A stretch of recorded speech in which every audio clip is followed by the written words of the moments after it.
Hi everyone. Dark is a safe bet.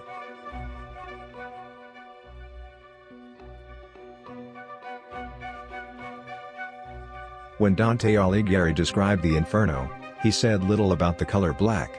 And nothing there was dull black. But it was certainly dark, and anyone who ended up there had nothing to laugh about. How good we feel today when a ride on a dark Harley brings a smile to our face, and the blacker the Harley, the bigger the smile. It's a little short on black, the original Fat Boy.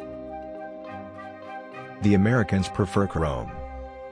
We have adapted it to our taste and added a few technical touches that we think are important for the overall impression.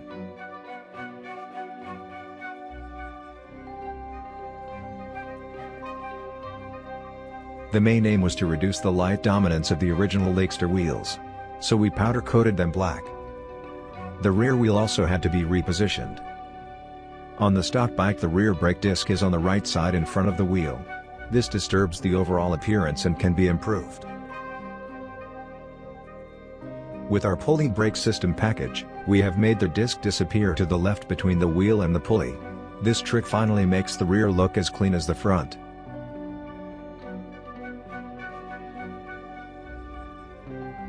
We then fitted a 260 tire. Together with a lowering kit and a steel rear fender with hidden rear lights, the rear view now has more impact. The rear view is not obstructed by our inside license plate either, as we have made them disappear into the inner side plate. The steel seat shell with spirit leather saddle matches the rest of the ensemble, and the result is a homogeneous rear end, massive and without annoying struts. Massiveness also comes from the front. This is provided by our Atlas handlebars in the 35 cm high version. The wide handlebars also conceal the hydraulic lines. We even converted the clutch to hydraulic operation.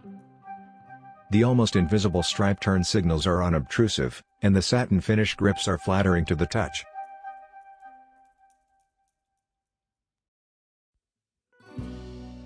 Our GP long chin fairing adds a touch of sportiness. Our lightweight GRP Fat Boy fender sits snugly. The forward-mounted forward controls feature a bicolor satin finish and our Thunderbike toppers. Color accents can be found on the pushrods and cylinder head. New custom ignition cover, torque clutch cover and airbox cover are the icing on the cake. Jekill and Hyde's shorty cut mufflers are available for an infernal sound. However, they remain road legal in all conditions. So that's how we interpret the Inferno. Dark, but with a smile on its face and the unmistakable message that this is a Harley, almost certainly more Harley than factory. That's why there are customizers who fearlessly descend into the depths of the Inferno at the customer's request.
Thanks for watching.